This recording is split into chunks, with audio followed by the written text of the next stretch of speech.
اور میں اپنے آپ کو پاک صاف نہیں کہتا، کیونکہ نفس امارہ انسان کو برائی ہی سکھاتا رہتا ہے، مگر یہ کہ میرا پروردگار رحم فرمائے۔ بے شک میرا پروردگار بخشنے والا ہے، مہربان ہے۔ اور بادشاہ نے حکم دیا کہ اسے میرے پاس لاؤ، میں اسے اپنا مصاحب خاص بناؤں گا۔ پھر جب ان سے گفتگو کی تو کہا کہ آج سے تم ہمارے ہاں صاحب منزلت ہو اور صاحب اعتبار ہو۔ یوسف نے کہا مجھے زرعی پیداوار پر مقرر کر دیجئے، کیونکہ میں حفاظت بھی کر سکتا ہوں اور اس کام سے واقف بھی ہوں۔ اس طرح ہم نے یوسف کو ملک مصر میں جگہ دی اور وہ اس ملک میں جہاں چاہتے تھے رہتے تھے۔ ہم اپنی رحمت جس پر چاہتے ہیں کرتے ہیں اور نیکوکاروں کے اجر کو ضائع نہیں کرتے، اور جو لوگ ایمان لائے اور ڈرتے رہے ان کے لیے آخرت کا اجر بہت بہتر ہے۔ اور یوسف کے بھائی کنعان سے مصر میں غلہ خریدنے کے لیے آئے تو یوسف کے پاس گئے، تو یوسف نے ان کو پہچان لیا اور وہ ان کو نہ پہچان سکے۔ اور جب یوسف نے ان کے لیے ان کا سامان تیار کر دیا تو کہا کہ پھر آنا تو جو باپ کی طرف سے تمہارا ایک اور بھائی ہے اسے بھی میرے پاس لیتے آنا۔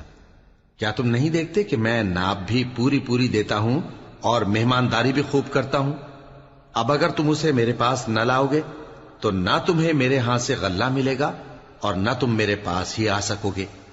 انہوں نے کہا کہ ہم اس کے بارے میں اس کے والد کو پھسلائیں گے اور ہم یہ کام کر کے رہیں گے۔ اور یوسف نے اپنے خدام سے کہا کہ ان کا سرمایہ یعنی غلے کی قیمت ان کے سامان میں رکھ دو۔ عجب نہیں کہ جب یہ اپنے اہل و عیال میں جائیں تو اسے پہچان لیں، اور عجب نہیں کہ یہ پھر یہاں آئیں۔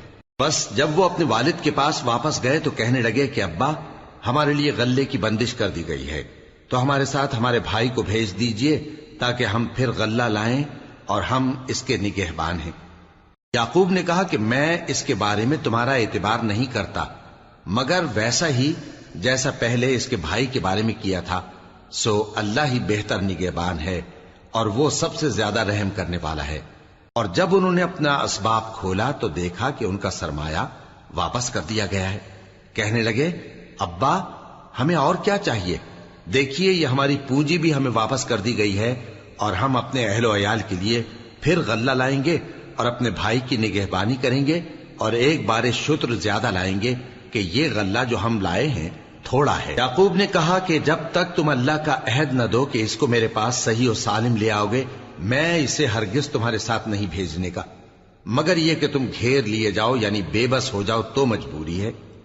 پس جب انہوں نے والد کو اپنا قول دیا تو یعقوب نے کہا کہ جو قول و قرار ہم کر رہے ہیں اس کا اللہ ضامن ہے، اور فرمایا کہ اے میرے بیٹو ایک ہی دروازے سے داخل نہ ہونا بلکہ جدا جدا دروازوں سے داخل ہونا، اور میں اللہ کی تقدیر کو تو تم سے روک نہیں سکتا، بے شک حکم اللہ ہی کا ہے، میں اسی پر بھروسہ رکھتا ہوں، اور اہل توکل کو اسی پر بھروسہ رکھنا چاہیے۔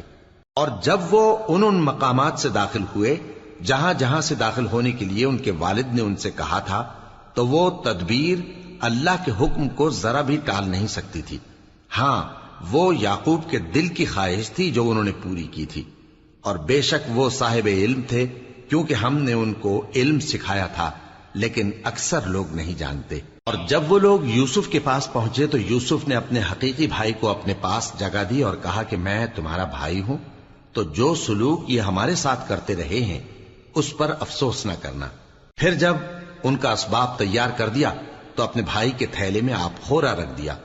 پھر جب وہ آبادی سے باہر نکل گئے تو ایک پکارنے والے نے آواز دی کہ قافلے والو تم تو چور ہو۔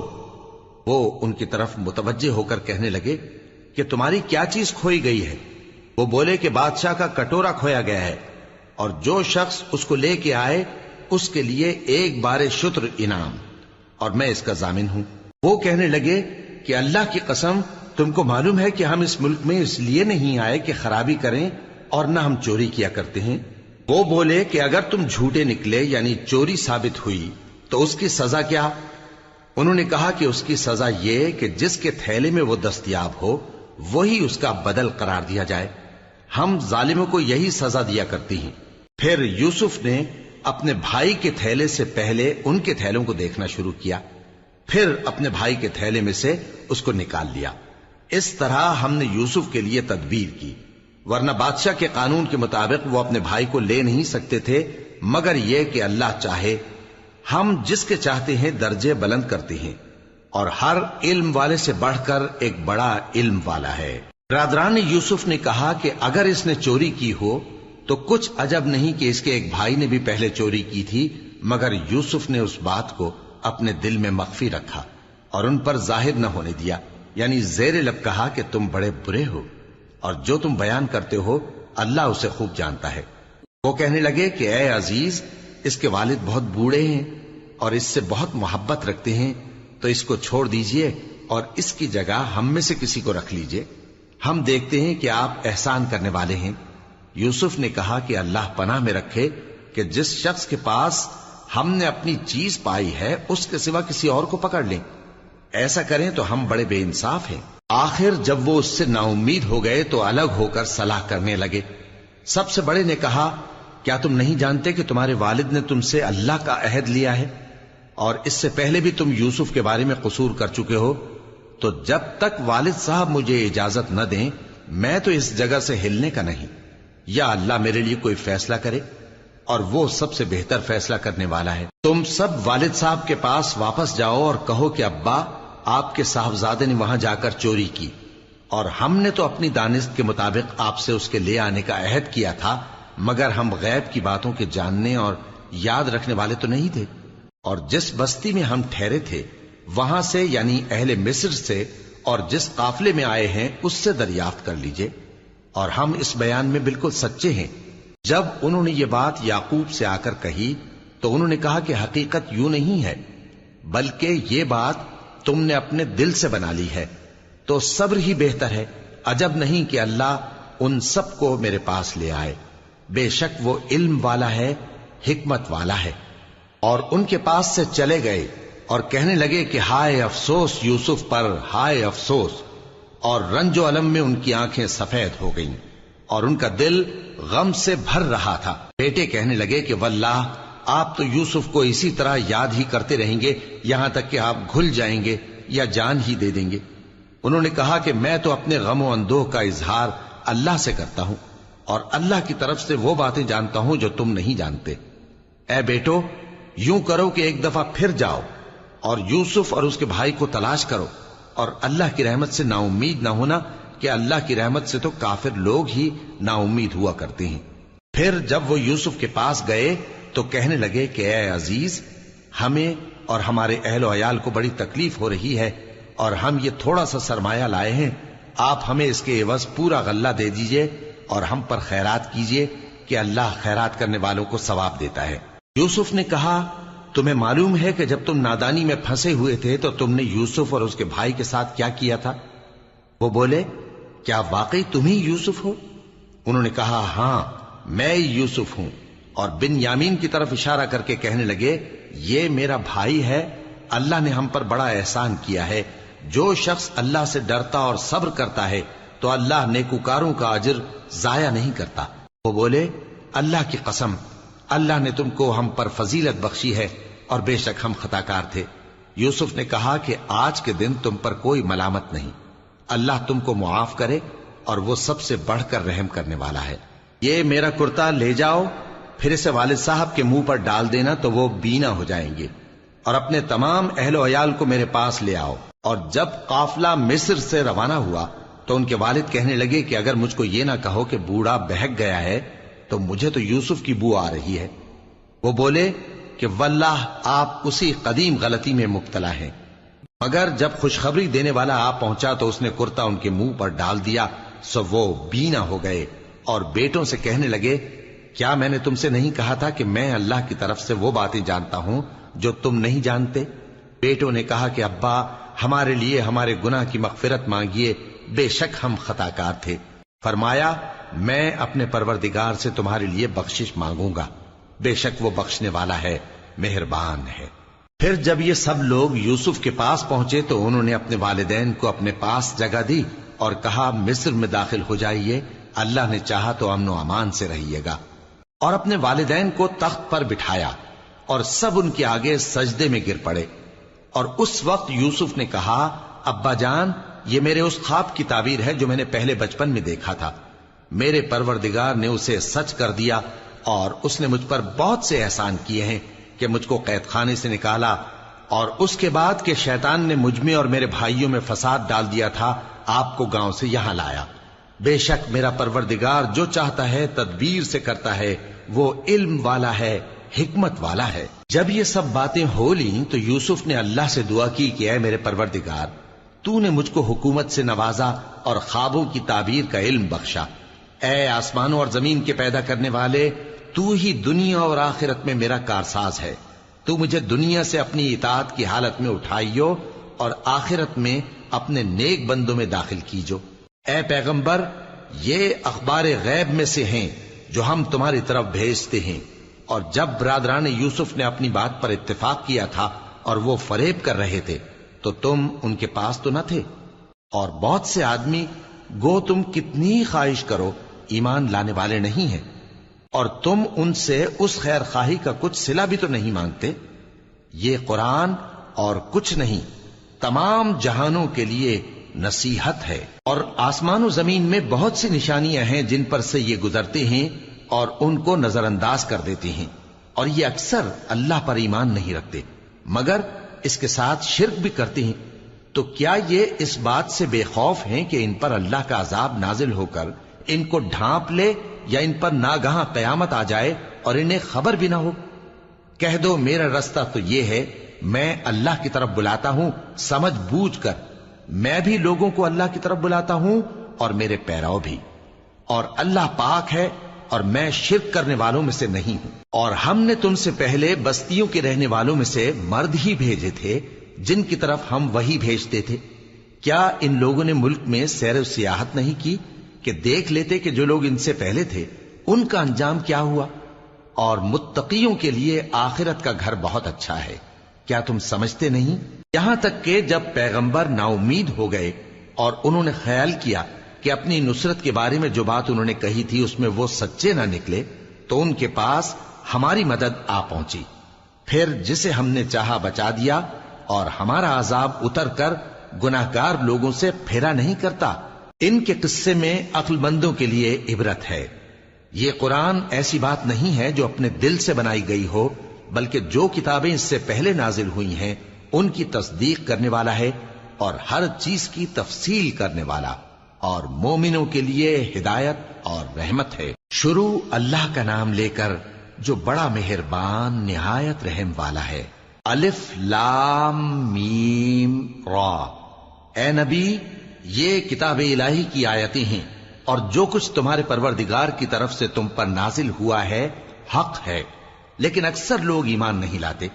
اللہ وہی تو ہے جس نے ستونوں کے بغیر آسمان جیسا کہ تم دیکھتے ہو اتنے اونچے بنائے، پھر عرش پر جلوہ افروز ہوا اور سورج اور چاند کو کام میں لگا دیا، ہر ایک میعاد معین تک گردش کر رہا ہے۔ وہی دنیا کے کاموں کا انتظام کرتا ہے، اس طرح وہ اپنی آیتیں کھول کھول کر بیان کرتا ہے کہ تم اپنے پروردگار کے روبرو جانے کا یقین کرو۔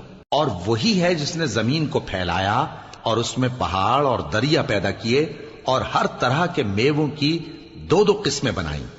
وہی رات کو دن کا لباس پہناتا ہے، غور کرنے والوں کے لیے اس میں بہت سی نشانیاں ہیں۔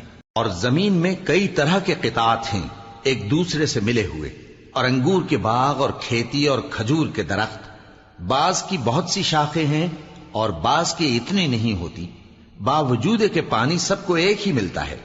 اور ہم بعض میووں کو بعض پر لذت میں فضیلت دیتی ہیں، اور اس میں سمجھنے والوں کے لیے بہت سی نشانیاں ہیں۔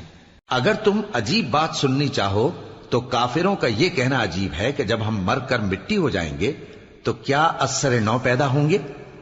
یہی لوگ ہیں جو اپنے پروردگار سے منکر ہوئے ہیں، اور یہی ہیں جن کی گردنوں میں طوق ہوں گے، اور یہی اہل دوزخ ہیں کہ ہمیشہ اس میں جلتے رہیں گے۔ اور یہ لوگ بھلائی سے پہلے تم سے برائی جلدی سے مانگتے ہیں، یعنی طالب عذاب ہیں، حالانکہ ان سے پہلے عذاب واقع ہو چکے ہیں، اور تمہارا پروردگار لوگوں کو باوجود ان کی بے انصافیوں کے معاف کرنے والا ہے، اور بے شک تمہارا پروردگار سخت عذاب دینے والا ہے۔ اور کافر لوگ کہتے ہیں کہ اس پیغمبر پر اس کے پروردگار کی طرف سے کوئی نشانی کیوں نازل نہیں ہوئی؟ اے نبی، تم تو صرف خبردار کرنے والے ہو، اور ہر ایک قوم کے لیے رہنما ہوا کرتا ہے۔ اللہ ہی اس بچے سے واقف ہے جو عورت کے پیٹ میں ہوتا ہے، اور وہی پیٹ کے سکڑنے اور بڑھنے سے بھی واقف ہے، اور ہر چیز کا اس کے ہاں ایک اندازہ مقرر ہے۔ وہ چھپی اور ظاہر چیزوں کا جاننے والا ہے، سب سے بزرگ ہے، عالی رتبہ ہے۔ کوئی تم میں سے چپکے سے بات کہے یا پکار کر، یا رات کو کہیں چھپ جائے یا دن کی روشنی میں کھلم کھلا چلے پھرے، اللہ کے نزدیک برابر ہے۔ اس کے آگے اور پیچھے اللہ کے چوکیدار ہیں جو اللہ کے حکم سے اس کی نگرانی کرتے ہیں۔ اللہ اس نعمت کو جو کسی قوم کو حاصل ہے نہیں بدلتا جب تک کہ وہ اپنی حالت کو نہ بدلے، اور جب اللہ کسی قوم کے ساتھ برائی کا ارادہ کرتا ہے تو وہ پھر نہیں سکتی، اور اللہ کے سوا ان کا کوئی مددگار نہیں ہوتا۔ وہی تو ہے جو تم کو ڈرانے اور امید دلانے کے لیے بجلی دکھاتا اور بھاری بھاری بادل پیدا کرتا ہے، اور رعد اور فرشتے سب اس کے خوف سے اس کی تسبیح و تحمید کرتے رہتی ہیں۔ اور وہی بجلیاں بھیجتا ہے، پھر جس پر چاہتا ہے گرا بھی دیتا ہے، جبکہ وہ اللہ کے بارے میں جھگڑتی ہیں، اور وہ بڑی قوت والا ہے۔ کام کا پکارنا تو اسی کا ہے، اور جن کو یہ لوگ اس کے سوا پکارتے ہیں وہ ان کی پکار کو کسی طرح قبول نہیں کرتے، مگر اس شخص کی طرح جو اپنے دونوں ہاتھ پانی کی طرف پھیلا دے تاکہ دور ہی سے اس کے منہ تک آ پہنچے، حالانکہ وہ اس تک کبھی بھی نہیں آ سکتا۔ اور اسی طرح کافروں کی پکار بیکار ہے۔ اور جتنی مخلوقات آسمانوں اور زمین میں ہے، خوشی سے یا ناخوشی سے اللہ کے آگے سجدہ کرتی ہے، اور ان کے سائے بھی صبح و شام سجدے کرتے ہیں۔ ان سے پوچھو کہ آسمانوں اور زمین کا پروردگار کون ہے؟ تم ہی کہہ دو کہ اللہ۔ ان سے کہو کہ کیا تم نے اللہ کو چھوڑ کر ایسے لوگوں کو کارساز بنایا ہے جو خود اپنے نفع و نقصان کا بھی اختیار نہیں رکھتے؟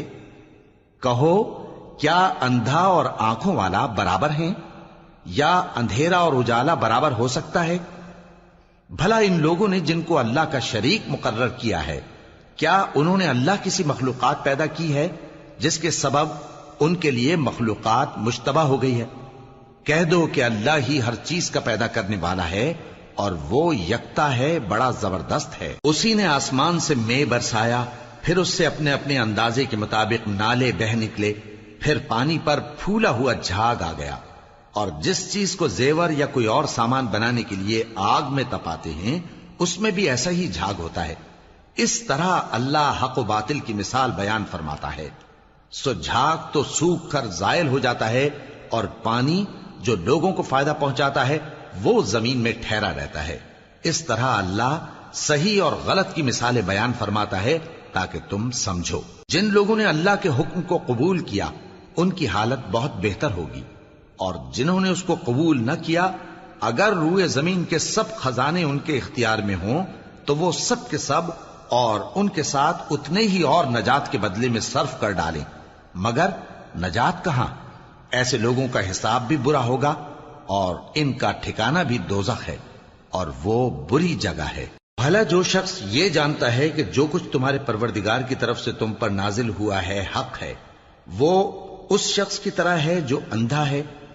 اور سمجھتے تو وہی ہیں جو عقل مند ہیں، جو اللہ کے عہد کو پورا کرتے ہیں اور قول و قرار کو نہیں توڑتے، اور جن رشتوں کے جوڑے رکھنے کا اللہ نے حکم دیا ان کو جوڑے رکھتے، اور اپنے پروردگار سے ڈرتے رہتے اور برے حساب سے خوف رکھتے ہیں۔ اور جو اپنے پروردگار کی خوشنودی حاصل کرنے کے لیے مصائب پر صبر کرتے ہیں اور نماز پڑھتے ہیں، اور جو مال ہم نے ان کو دیا ہے اس میں سے پوشیدہ اور ظاہر خرچ کرتے ہیں، اور نیکی سے برائی کو دور کرتے ہیں، یہی لوگ ہیں جن کے لیے عاقبت کا گھر ہے، یعنی ہمیشہ رہنے کے باغات جن میں وہ داخل ہوں گے، اور ان کے باپ دادوں اور بیویوں اور اولاد میں سے جو نیکوکار ہوں گے وہ بھی بہشت میں جائیں گے، اور فرشتے بہشت کے ہر ایک دروازے سے ان کے پاس آئیں گے اور کہیں گے تم پر سلام ہو، یہ تمہاری ثابت قدمی کا بدلہ ہے، اور عاقبت کا گھر خوب گھر ہے۔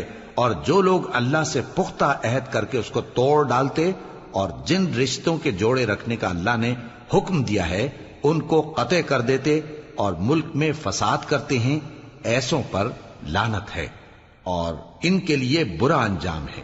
اللہ جس کا چاہتا ہے رزق فراخ کر دیتا ہے اور جس کا چاہتا ہے تنگ کر دیتا ہے.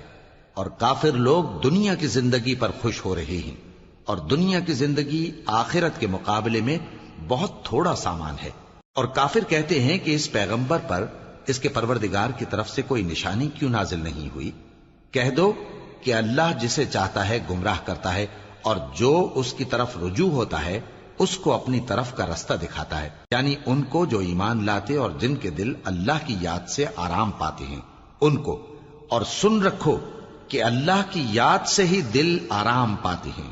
جو لوگ ایمان لائے اور عمل نیک کیے ان کے لیے خوشحالی اور عمدہ ٹھکانہ ہے. جس طرح ہم پہلے پیغمبر بھیجتے رہے ہیں اسی طرح اے نبی ہم نے تم کو اس امت میں جس سے پہلے بہت سی امتیں گزر چکی ہیں بھیجا ہے تاکہ تم ان کو وہ کتاب جو ہم نے تمہاری طرف بھیجی ہے پڑھ کر سنا دو. اور یہ لوگ رحمان کو نہیں مانتے.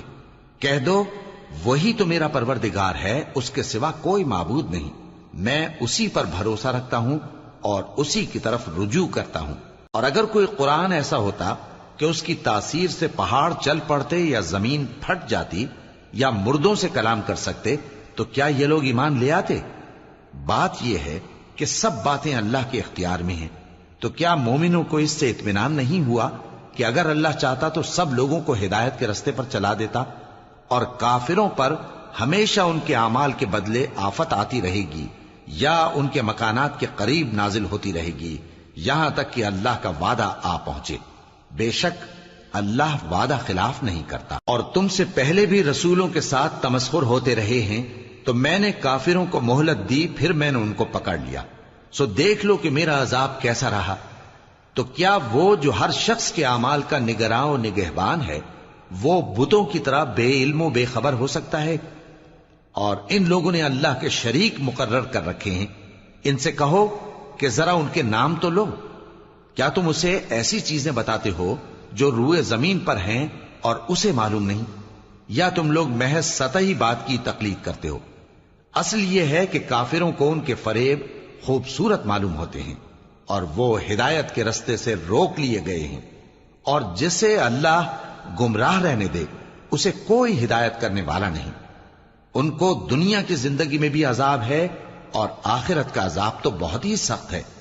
اور ان کو اللہ کے عذاب سے کوئی بھی بچانے والا نہیں. جس جنت کا پرہیزگاروں سے وعدہ کیا گیا ہے اس کی شان یہ ہے کہ اس کے نیچے نہریں بہ رہی ہیں، اس کے پھل ہمیشہ باقی رہنے والے ہیں اور اس کے سائے بھی.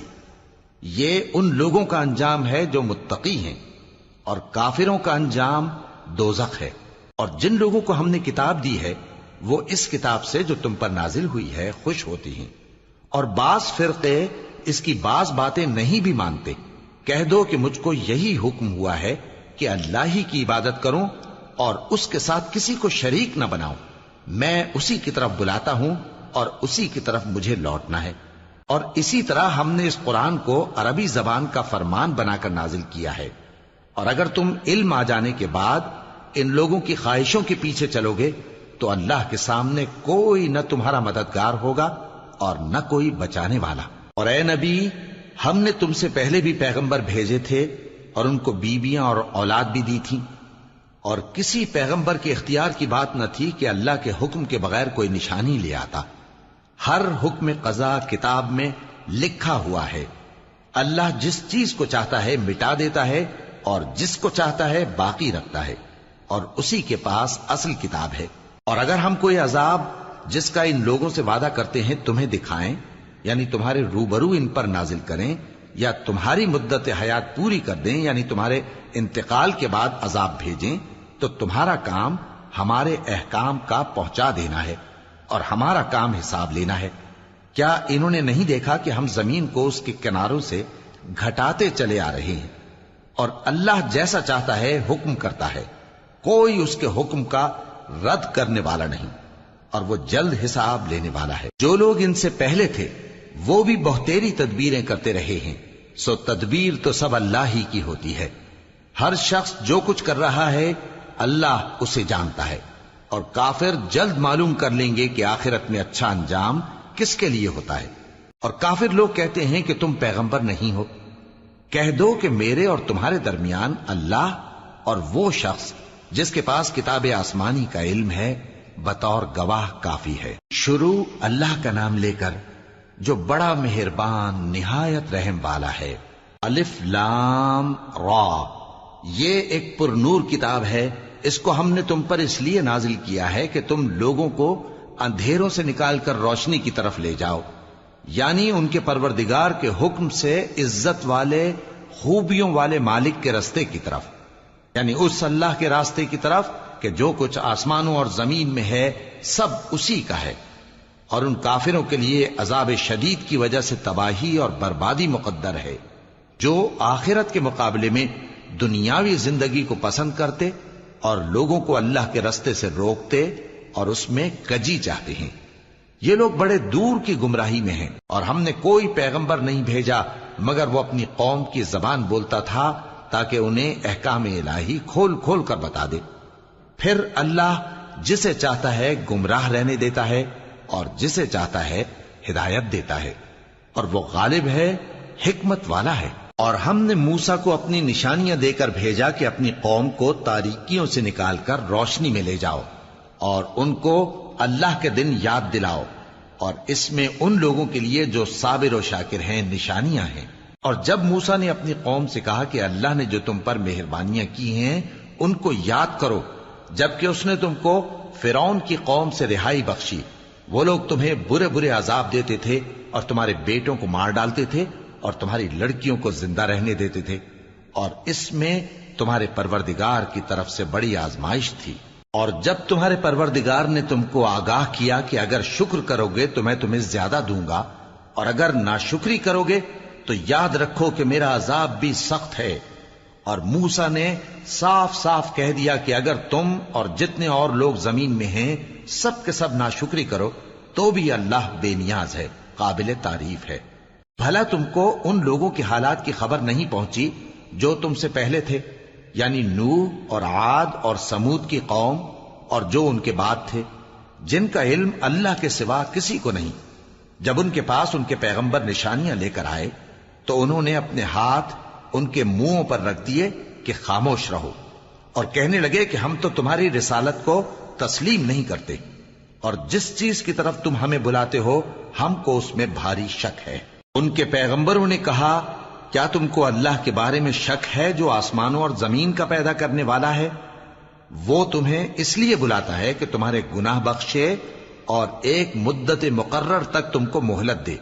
وہ بولے کہ تم تو ہمارے ہی جیسے آدمی ہو، تمہارا یہ منشا ہے کہ جن چیزوں کو ہمارے بڑے پوجتے رہے ہیں ان کے پوجنے سے تم ہمیں روک دو، تو اچھا کوئی کھلی دلیل لاؤ، یعنی معجزہ دکھاؤ۔ پیغمبروں نے ان سے کہا کہ ہاں ہم تمہارے ہی جیسے آدمی ہیں، لیکن اللہ اپنے بندوں میں سے جس پر چاہتا ہے نبوت کا احسان کرتا ہے، اور ہمارے اختیار کی بات نہیں کہ ہم اللہ کے حکم کے بغیر تم کو تمہاری فرمائش کے مطابق معجزہ دکھائیں، اور اللہ ہی پر مومنوں کو تو بھروسہ رکھنا چاہیے۔ اور ہم کیوں اللہ پر بھروسہ نہ رکھیں حالانکہ اس نے ہم کو ہمارے دین کے سیدھے رستے بتائے ہیں، اور جو تکلیفیں تم ہم کو دیتے ہو اس پر ہم صبر کریں گے، اور اہل توکل کو تو اللہ ہی پر بھروسہ رکھنا چاہیے۔ اور جو کافر تھے انہوں نے اپنے پیغمبروں سے کہا کہ یا تو ہم تم کو اپنے ملک سے باہر نکال دیں گے یا تم ہمارے مذہب میں واپس آ جاؤ۔ بس ان کے پروردگار نے ان کی طرف وحی بھیجی کہ ہم ظالموں کو ہلاک کر دیں گے اور ان کے بعد تم کو اس زمین میں آباد کر دیں گے۔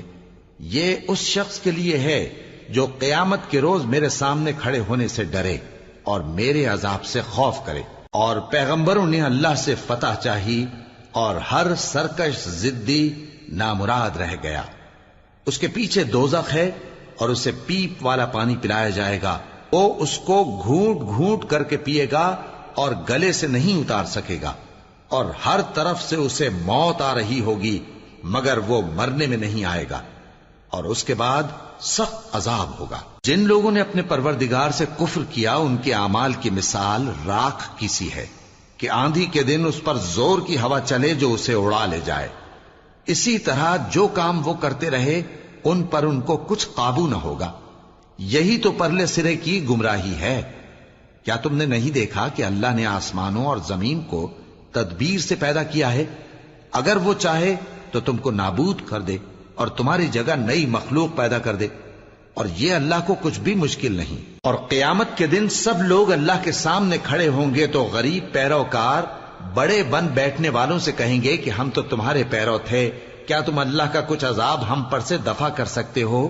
وہ کہیں گے کہ اگر اللہ ہم کو ہدایت کرتا تو ہم تم کو ہدایت کرتے۔ اب ہم گھبراہٹ ظاہر کریں یا صبر کریں ہمارے حق میں برابر ہے، کوئی جگہ رہائی کی ہمارے لیے نہیں ہے۔ اور جب حساب کتاب کا کام فیصل ہو چکے گا تو شیطان کہے گا جو وعدہ اللہ نے تم سے کیا تھا وہ تو سچا تھا، اور جو وعدہ میں نے تم سے کیا تھا وہ جھوٹا تھا، اور میرا تم پر کسی طرح کا زور نہیں تھا۔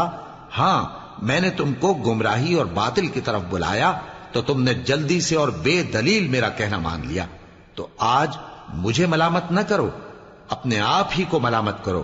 نہ میں تمہاری فریاد رسی کر سکتا ہوں اور نہ تم میری فریاد رسی کر سکتے ہو۔ میں اس بات سے انکار کرتا ہوں کہ تم پہلے مجھے شریک بناتے تھے۔ بے شک جو ظالم ہیں ان کے لیے درد دینے والا عذاب ہے۔ اور جو ایمان لائے اور عمل نیک کرتے رہے وہ بہشتوں میں داخل کیے جائیں گے جن کے نیچے نہریں بہہ رہی ہیں۔ اپنے پروردگار کے حکم سے وہ ہمیشہ ان میں رہیں گے، وہاں وہ ہر ملاقات پر ایک دوسرے کو سلام کہیں گے۔ کیا تم نے نہیں دیکھا کہ اللہ نے کلمہ طیبہ کی کیسی مثال بیان فرمائی ہے؟ وہ ایسی ہے جیسے پاکیزہ درخت جس کی جڑ مضبوط ہو اور شاخیں آسمان میں پھیلی ہوں۔ وہ اپنے پروردگار کے حکم سے ہر موقع پر پھل لاتا ہو، اور اللہ لوگوں کے لیے مثالیں بیان فرماتا ہے تاکہ وہ نصیحت حاصل کریں۔ اور ناپاک بات یعنی غلط عقیدے کی مثال ناپاک درخت کی سی ہے کہ وہ زمین کے اوپر ہی سے اکھیڑ کر پھینک دیا جائے، اس کو ذرا بھی قرار و ثبات نہیں۔ اللہ مومنوں کے دلوں کو صحیح اور پکی بات سے دنیا کی زندگی میں بھی مضبوط رکھتا ہے اور آخرت میں بھی رکھے گا۔ اور اللہ بے انصافوں کو گمراہ کر دیتا ہے، اور اللہ جو چاہتا ہے کرتا ہے۔ کیا تم نے ان لوگوں کو نہیں دیکھا جنہوں نے اللہ کے احسان کو ناشکری سے بدل دیا اور اپنی قوم کو تباہی کے گھر میں لا اتارا، یعنی دوزخ میں، کہ سب ناشکرے اس میں داخل ہوں گے اور وہ برا ٹھکانہ ہے۔ اور ان لوگوں نے اللہ کے شریک مقرر کیے کہ لوگوں کو اس کے رستے سے گمراہ کریں۔ کہہ دو کہ چند روز فائدے اٹھا لو، آخر کار تم کو دوزخ کی طرف لوٹ کر جانا ہے۔ اے پیغمبر، میرے مومن بندوں سے کہہ دو کہ نماز پڑھا کریں، اور اس دن کے آنے سے پیشتر جس میں نہ اعمال کا سودا ہوگا اور نہ دوستی کام آئے گی، ہمارے دیے ہوئے مال میں سے پوشیدہ اور علانیہ خرچ کرتے رہیں۔ اللہ ہی تو ہے جس نے آسمانوں اور زمین کو پیدا کیا اور آسمان سے مے برسایا، پھر اس سے تمہارے کھانے کے لیے پھل پیدا کیے اور کشتیوں اور جہازوں کو تمہارے زیر فرمان کیا تاکہ وہ سمندر میں اس کے حکم سے چلیں، اور نہروں کو بھی تمہارے زیر فرمان کیا، اور سورج اور چاند کو تمہارے لیے کام میں لگا دیا کہ دونوں دن رات ایک ڈگر پر چل رہے ہیں، اور رات اور دن کو بھی تمہاری خاطر کام میں لگا دیا، اور جو کچھ تم نے مانگا سب میں سے تم کو عنایت کیا۔ اور اگر اللہ کے احسان گننے لگو تو شمار نہ کر سکو، مگر لوگ نعمتوں کا شکر نہیں کرتے۔ کچھ شک نہیں کہ انسان بڑا بے انصاف ہے، ناشکرا ہے۔ اور جب ابراہیم نے دعا کی کہ اے میرے پروردگار، اس شہر کو لوگوں کے لیے امن کی جگہ بنا دے، اور مجھے اور میری اولاد کو اس بات سے کہ بتوں کی پرستش کرنے لگیں بچائے رکھیو۔ اے پروردگار، انہوں نے بہت سے لوگوں کو گمراہ کیا ہے، سو جس شخص نے میرا کہا مانا وہ میرا ہے، اور جس نے میری نافرمانی کی تو تو بخشنے والا ہے، مہربان ہے۔ اے پروردگار، میں نے اپنی اولاد ایک وادی میں جہاں کھیتی نہیں، تیرے عزت و ادب والے گھر کے پاس لا بسائی ہے۔ اے پروردگار، تاکہ یہ نماز پڑھیں، سو تو لوگوں کے دلوں کو ایسا کر دے کہ ان کی طرف جھکے رہیں، اور ان کو میووں سے روزی دیتے رہنا تاکہ تیرا شکر کریں۔ اے پروردگار، جو بات ہم چھپاتے اور جو ظاہر کرتے ہیں تو سب جانتا ہے، اور اللہ سے کوئی چیز مخفی نہیں، نہ زمین میں نہ آسمان میں۔ اللہ کا شکر ہے جس نے مجھ کو بڑی عمر میں اسماعیل اور اسحاق بخشے، بے شک میرا پروردگار دعا سننے والا ہے۔ اے پروردگار، مجھ کو ایسی توفیق عنایت کر کہ نماز پڑھتا رہوں، اور میری اولاد کو بھی یہ توفیق بخش۔ اے پروردگار، میری دعا قبول فرما۔ اے پروردگار، حساب کتاب کے دن میری اور میرے ماں باپ کی اور مومنوں کی مغفرت کیجو۔ اور مومنوں، یہ نہ سمجھنا کہ یہ ظالم جو کام کر رہے ہیں اللہ ان سے بے خبر ہے۔ وہ ان کو اس دن تک مہلت دے رہا ہے جبکہ دہشت کے سبب آنکھیں پھٹی کی پھٹی رہ جائیں گی اور لوگ سر اٹھائے ہوئے میدان قیامت کی طرف دوڑ رہے ہوں گے۔ ان کی نگاہیں خود اپنی طرف لوٹ نہ سکیں گی اور ان کے دل مارے خوف کے ہوا ہو رہے ہوں گے۔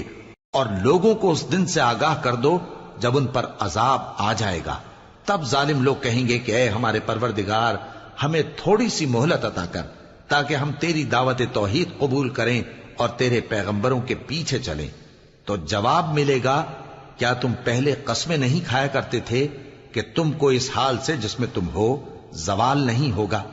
اور جو لوگ اپنے آپ پر ظلم کرتے تھے تم ان کے مکانوں میں رہتے تھے، اور تم پر ظاہر ہو چکا تھا کہ ہم نے ان لوگوں کے ساتھ کس طرح کا معاملہ کیا تھا، اور تمہارے سمجھانے کے لیے مثالیں بیان کر دی تھیں۔ اور انہوں نے بڑی بڑی تدبیریں کی، اور ان کی سب تدبیریں اللہ کے ہاں لکھی ہوئی ہیں۔ گو وہ تدبیریں ایسی غضب کی تھیں کہ ان سے پہاڑ بھی ٹل جائیں۔ تو ایسا خیال نہ کرنا کہ اللہ نے جو اپنے پیغمبروں سے وعدہ کیا ہے وہ اس کے خلاف کرے گا۔ بے شک اللہ زبردست ہے، بدلہ لینے والا ہے۔ جس دن یہ زمین دوسری ہی زمین بنا دی جائے گی اور آسمان بھی بدل دیے جائیں گے اور سب لوگ اللہ کے سامنے نکل کھڑے ہوں گے جو یکتا ہے، بڑا زبردست ہے۔ اور اس دن تم گناہگاروں کو دیکھو گے کہ زنجیروں میں جکڑے ہوئے ہیں، ان کے کرتے تارکول کے ہوں گے اور ان کے چہروں کو آگ لپٹ رہی ہوگی، یہ اس لیے کہ اللہ ہر شخص کو اس کے اعمال کا بدلہ دے۔ بے شک اللہ جلد حساب لینے والا ہے۔ یہ قرآن لوگوں کے نام اللہ کا پیغام ہے تاکہ ان کو اس سے ڈرایا جائے اور تاکہ وہ جان لیں کہ وہی اکیلا معبود ہے، اور تاکہ اہل عقل نصیحت حاصل کریں۔